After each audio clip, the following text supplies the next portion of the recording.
No tässä oli asia, joka Darwinia askarrutti kovin paljon. Hän kirjassaankin piti sitä niin kuin hirvittävänä mysteerinä tätä Kambrin räjähdystä.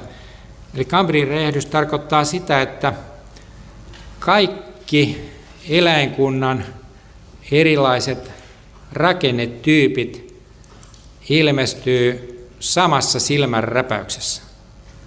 Kyllä Darwin tämän huomasi. Mikä se evoluutio on semmoinen, että koko porukka ilmestyy niin kuin samassa silmänräpäyksessä. Sitä kutsutaan evoluution alkuräjähdykseksi. Ettei ole mitään evoluutioa, vaan 1-2 niin kuin evoluution mukaan noin runsas 500 miljoonaa vuotta sitten, niin muutamassa miljoonassa vuodessa niin yhtäkkiä ilmestyy kaikki erilaiset rakennetyypit, mitä meissä on eläimissä. Ja näin se vaan on. Ei ole mitään